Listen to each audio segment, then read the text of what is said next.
Il y a dans le vocabulaire psychanalytique le terme de transfert. C'est un mot charmant, puisqu'il permet de désigner un mouvement. Et toute la psychanalyse cherche du mouvement. Elle est en quête de mouvement.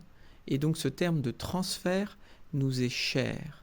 Et je l'aime d'autant plus, ce mot, qu'il peut être utilisé de plein de manières différentes, que beaucoup d'auteurs l'ont traité avec des conceptualisations assez différentes les uns des autres, mais je crois qu'il y a quand même dans le fond une constante. Et cette constante, c'est lorsque vous allez voir quelqu'un, un psychanalyste, et que vous allez lui parler, que vous avez décidé de l'appeler, que vous vous rendez à un rendez-vous pour parler, eh bien il y a déjà du transfert. Il y a du transfert parce que une fois que vous avez téléphoné à cette personne, et même peut-être en amont, il y a en fait un premier jeu qui s'est mis en place, c'est le jeu de la mémoire. Votre mémoire est mise en jeu dans cette affaire, puisque vous allez travailler votre mémoire parce que quelqu'un que vous ne connaissez pas va vous permettre d'en être le support. Cette personne va être le lieu où votre mémoire va pouvoir s'actualiser, la personne avec qui votre mémoire va se rejouer. Et il y a donc dans le transfert, bien sûr, ça a souvent été dit, une partie positive et négative. Négative parce que dans ce jeu de mémoire, on peut rester coincé, on peut vouloir que la personne devienne l'identique de ce que l'on croit avoir connu autrefois. Et elle est positive aussi parce que le transfert permet cette progression, permet ce déplacement, cette projection, bien sûr, mais aussi une transformation de la mémoire. Que la mémoire retrouve d'autres voies que celles qu'on lui connaît jusqu'à présent. Donc les deux aspects de la mémoire, à la fois conservatrice et progressive, sont contenus dans la matrice de cette expérience transférentielle qui est bien sûr travaillée par des affects d'amour, de haine, mais ça c'est, je dirais, presque un peu secondaire. Ça va venir.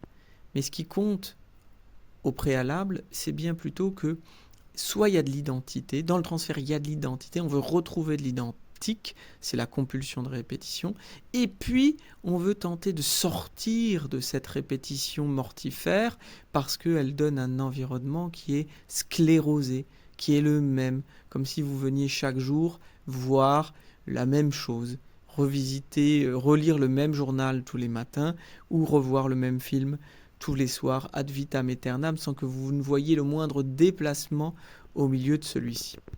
Et le rôle d'un psychanalyste, bien sûr, c'est d'être ce support, donc d'être le lieu où se transfère de la mémoire de l'autre, mais il permet aussi en retour de retransférer ce transfert vers des autres objets, vers d'autres formes qui étaient pour l'instant retenues dans la première expérience, souvent névrotique, de mémoire.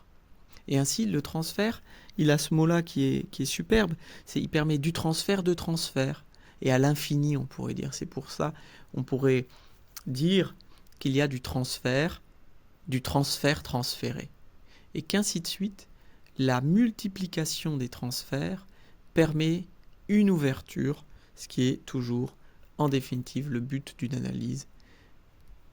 Ainsi, grâce au transfert, vous pouvez un peu avoir l'impression de vous débarrasser des blocs de mémoire néfastes que vous portez en vous pour les mettre sur quelqu'un d'autre, les faire rentrer dans l'autre, mais celui-ci peut vous les rendre peut-être d'une manière plus lisible que vous n'aviez jusqu'à présent. Et ainsi, vous pourrez aussi lui rendre, et ainsi de suite.